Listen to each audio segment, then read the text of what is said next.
Sir? Sa inyo po ba to? Bakit? Naghahatid po ba kayo pa Manila? Malapit lang po yung pupuntahan ko. Siyensya na, hindi ako mabiyahe ngayon eh. Meron po ako. May pera po ako. Pambayad po ako. Akala ko sa kabilang seat pa yung pagdadalo mo sa akin na paresan. Ipupuntahan lang muna tayo. Pwede bang tabi mo muna dyan? Sige. Okay.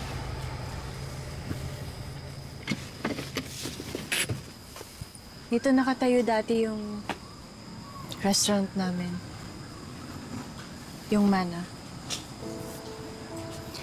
Sabi ni Daddy noon, kaya Mana yung pinangalan niya kasi soon, i-inherit ko yun. Pero bigla din nawala sa amin yung restaurant. And Dad's gone too soon too. You know, Ina, what's important are the memories you guys shared and the love na pinaramdam niyo sa'yo. That's the most precious inheritance na naiwan sa'yo ng dad mo.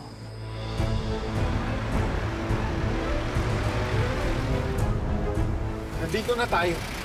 Pakiramdam ko, palapit na ako ng palapit sa anak ko.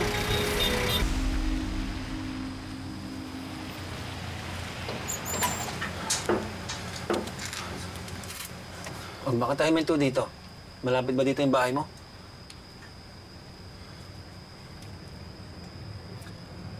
Yun yung dati naming restaurant. Grabe! Ang saya ko, Gab. Bukas pa rin pala tong karinderyang to. Alam mo ba, ang tagal na nito. As in, high school pa lang ako nandyan na yan. Anyways, ano pang inintay natin? Attack! Di ba kanina pa nagre-reklamong bituka natin, di ba? Kaya ate.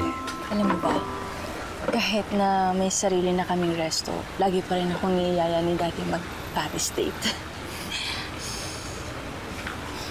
Kakamiss ka eh. Ako na lang ang date mo. Order na tayo? Yes. Teka, alam mo ba yung number ng anak ko? Tawagan mo kaya? Sinubukan ko na siyang tawagan noon. Pero hindi ko siya makontak eh. Pero, pwede kong subukan ulit tawagan siya. Kung hayaan mo, kung hiramin yung cellphone mo. Sige. Tawagan mo. Salamat.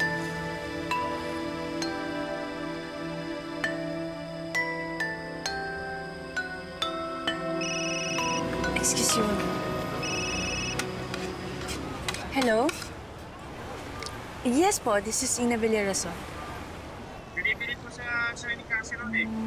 Sige, papa-receive ko na lang sa staff ko. Thank you. Alright, bye.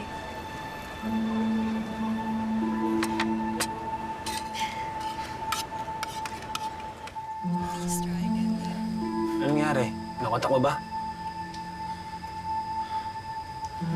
Hindi ko pa rin makontak eh. Baka nagbago na ng number yung anak ko. Baka yan. Tara na.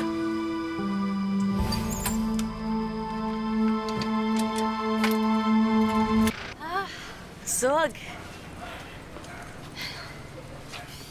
Thank you sa pag-treat mo, ah. Of course, Inga. Basta, sa next date natin, ikaw naman ang taya, Sure. Ako naman ang taya sa next date natin. Yun. Babalik pa tayo dito kasi nag-enjoy ako sa Paris natin at yung bonding natin tungkol sa mga pamilya natin. Kaya nga eh. Napasarap ang kwento, napasarap ang kain. Napadami tuloy ako.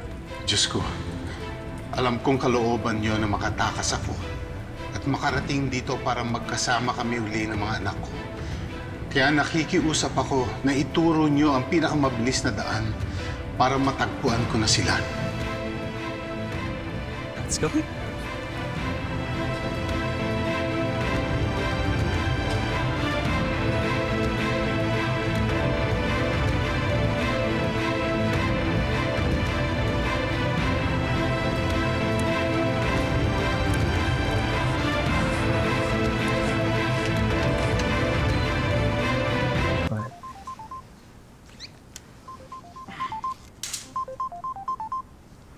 Excuse me.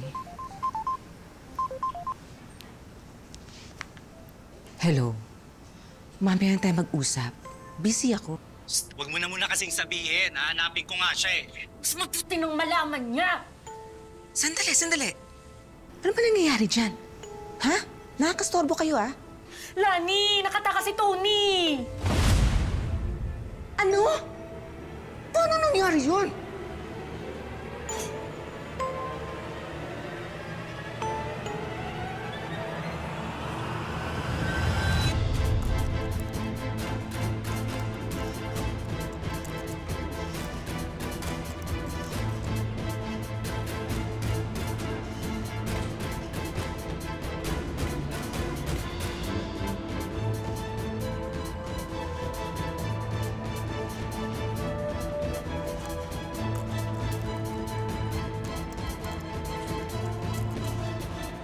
Ina, sinubukan kitang tawagan. Hindi na kita makontak. I know that this will come as a shock to you, pero buhay ako. Alam ng tita Lani mo ang totoo, pero tinago niya ako sa inyo.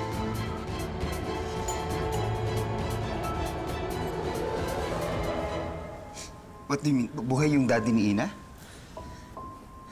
Ha? Oo, Charlie. Natatakot ako. Nakatakas si Tony. Anong gagawin ko? Oh my gosh, Ma! Paano pag-i-expose ka niya? No! Ibabalik ko muna siya sa impyerong pinanggalingan niya bago niya ako makante. For sure, tatawagan nun si Ina. Meron ba siyang access?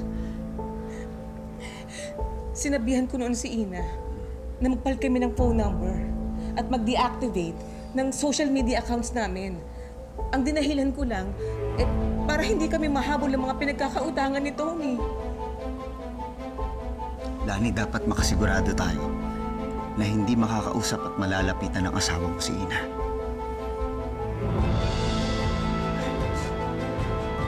Hindi ko kayo binabayaran para tumunganga. Kumilos kayo at hanapin niyo si Tony. At huwag na huwag kayo magpapakita sa akin hanggat hindi niyo nakahanap ang asawa ko. Kung hindi, kayo ang itatali ko.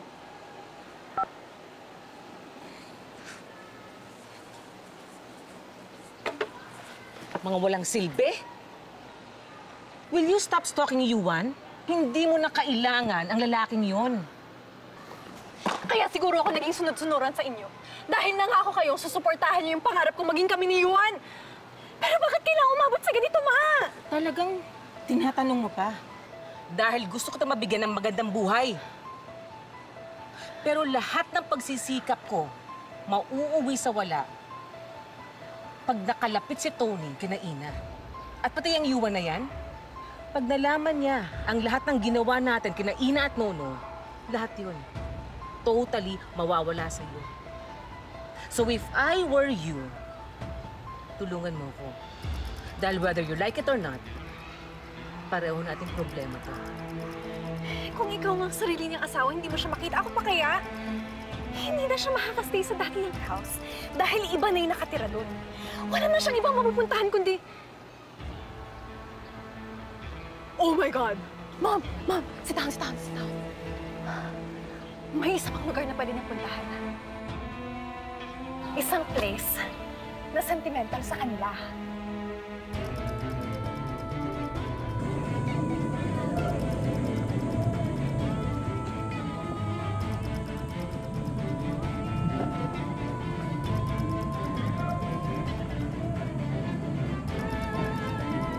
Ang Manor Restaurant! Oh, yes!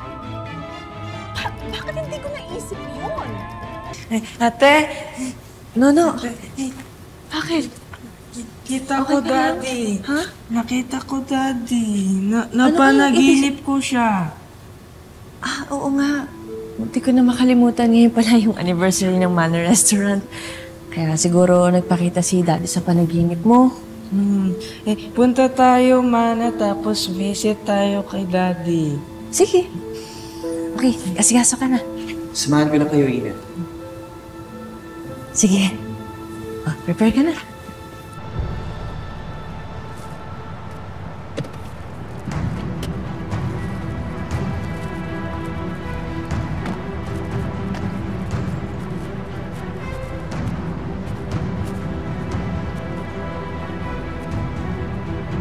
I don't think he's here. Baka dumaan siya dito. Excuse me? Nakita mo ba ang lalaking to? Ah, oo. Siya yung lalaki nang hina dito kanina. Nasaan na siya? May nagdala sa kanya sa clinic eh. Saan? Dati kami nagsiselebrate kahit simple lang. Pag anniversary ng Mama Restaurant. Kaya siguro nagparamdam siya sa panaginip din ako kasi nakalimutan ko yung anniversary ng Mana eh. Anong isipin yun? Malapit na naman tayo sa Mana Restaurant. I'm sure maintindihan niyo ng dad mo.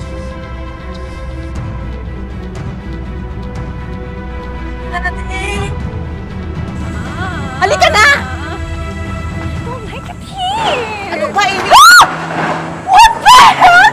Ma'am, loko na tinapakan ko! This is so annoying! Amy! Amy, will you calm down? Saka mo na problemahin yung sapatos mo pagkatapos nating makuha ang Tito Tony mo. Let's go! Ayusin mo nga yung sarili mo, Amy. This is not the right time sa pag-iinarte mo. That's it. I'm going back. Amy! Daddy, ano nangyayari sa'yo? Kita ko, Daddy. Punta ako sa kanya. Ay, Daddy! Daddy!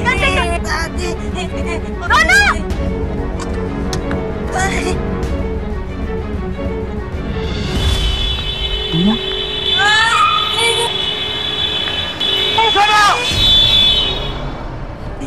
Nono! Nono! Ano? Okay ka lang? Ha? Ina. Nak!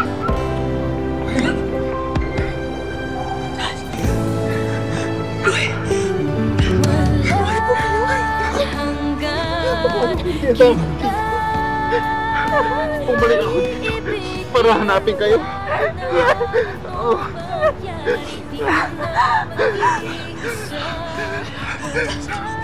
Totoo ba to? Oo, nananaginip lang ako. Totoo, ate. Sabi ko sa'yo eh.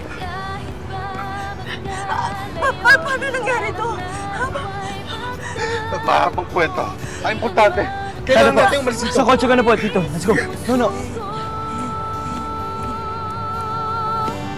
Magkapangman nang walang hanggan. Di ba nagkakayo? Iibigin. Mana, patawarin niyo ako. Dahil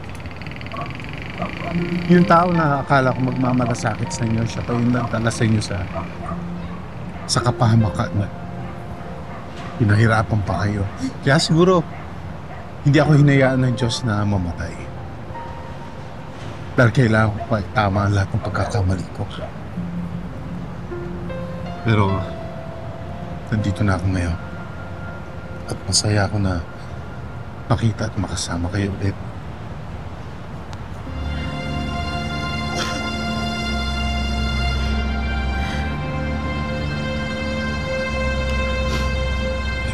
Hindi na po pa rin ako makapaniwala na dito kayo. Pero, saya po ako. Sobrang saya ko po na magkakasama na tayo ulit ni Nono. Buo na ulit tayong pamilya. Don't cry na. Happy na tayo. Happy family.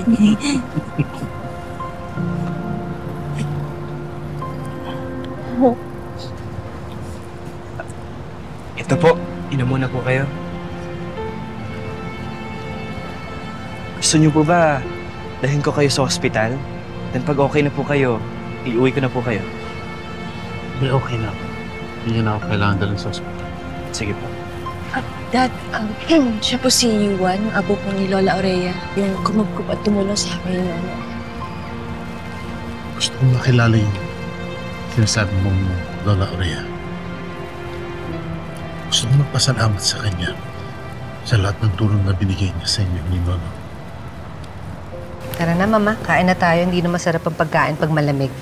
Oo nga po. Masarap yung hinanda ko ngayon. Sina Ina at Yuan nasan?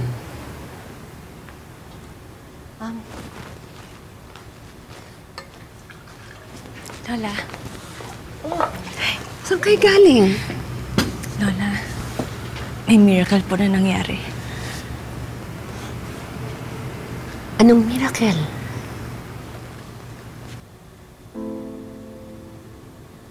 Siya po yung daddy namin ni Nono. Oh my God! He's alive! Akala ko, hindi po siya yung namatay sa pagsabog ng bar. Binigyan po ulit kami ni God ng second chance na makasama si Daddy.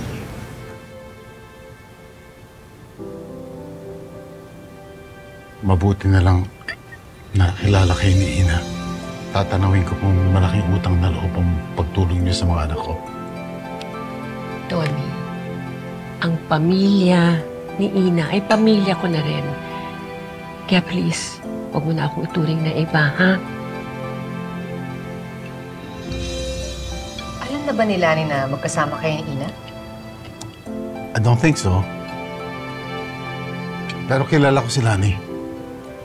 Sigurado may pinaplano yung masamang balak sa akin. Pero para sa mga anak ko, handa akong harapin siya. Tony, huwag ka na muna siguro magpakita kay Lani.